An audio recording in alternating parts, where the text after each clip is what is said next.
Лептоспирозата е болеста што легна во болнички кревет двајца жители од Кочанско. Се наоѓаат на инфективното оделение во Штипската клиничка болница.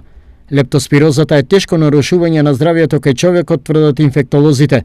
Затоа се наметна потребата од запознавање на јавноста со ова заразно заболување. Заразно заболување кое настанува кроз доdatна инфекција на луѓето со бактеријата од родот Лептоспира. Значи, најчести резервоари на ова бактерија представуваат глодарите, глувци, ставрци, понатаму домашните животни, нив се тоа стоката, значи говедата, свињите и кучињата, при што доколку истите бидат инфицирани со оваа бактерија, истите најчесто не покажуваат симптоми, но сепак оваа бактерија преку својата урина понекогаш и до животно ја изфрлаат во надворешната средина. 10 дена трае инкубацијата на бактеријата доколку на било каков начин влезе во организмот на човекот. По навлегување на самата бактерија, значи потребни се некаде околу 10 дена за да се развие болеста, значи тоа е тој инкубационен период, пошто настанува висока температура, јака главоболка, јаки болки по мускулите, се јавува понекогаш и жолтица, која што се јавува на склерите, како и на кожата, со болки во стомакот и проливи. Но некогаш болеста може да се искомплицира и да се појават и оштетување, значи на бубрезите, на мозочните обвивки, како и на црниот дроб и да настапи и смрт. Како граѓаните да се заштитат од зараза од лептоспироза?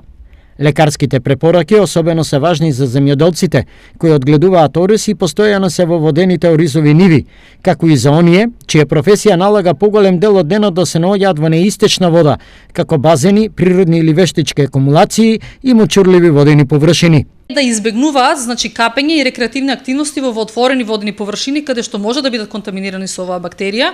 Оние кои што се професионално експонирани, кои што се риболовци, ветеринари, понатаму оние кои што работници кои што работат во такви средини, значи потребно да носат заштитна облека во смисол на заштитни, значи, кондури или тоа да бидат гумени чизми.